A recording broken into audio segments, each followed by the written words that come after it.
Here's an AMI This Week shortcut with Beth Deer. It can make you feel scared. It can make you feel angry. Furious. Furious, right? Give me a chance, you're probably telling yourself. Disclosure can feel scary. It can be super scary. Ted Bonar, Program Lead of Career Support and Employment at the CNIB, was one of the teachers at the CNIB Employment Skills Bootcamp, of which I was a participant. He helped our class understand the meaning of the word disclosure.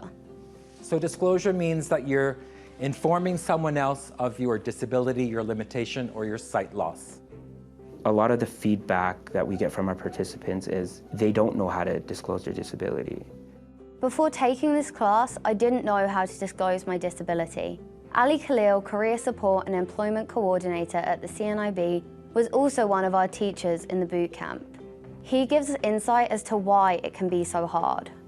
The hardest thing is if you're not at one with your disability or made it a part of your identity, it's hard to disclose it to an employer. Having a plan as to how you disclose your disability is really the first step. The one thing that we're going to focus on is when you're applying for jobs, not to disclose your disability on your resume or while you're applying for a job online, but to more identify your experience, your ability, and your skills. And once you get that first interview, we recommend anyone with vision loss to disclose their disability within the interview. The words chosen to disclose a disability vary from person to person. You'll need to determine what language works for you.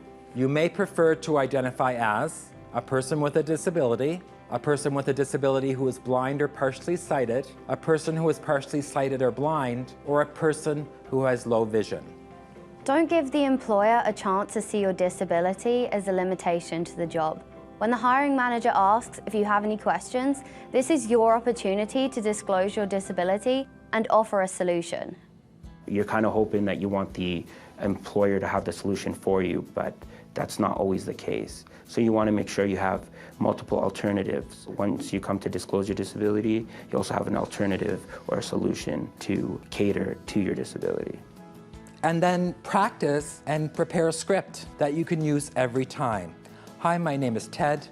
I'm really interested in this position. I'm applying to be your sales associate. Yes, I do have a disability, but I still am able to do all the aspects of the job, and I am encouraged and I am enthusiastic about the next steps in this process. At first, it can be scary to disclose your disability, but there are steps you can follow to minimize the frustration and increase your chances of success. I'm a capable employee, and I know you can be too. I hope this encourages you to apply for your next job with confidence. What are you waiting for?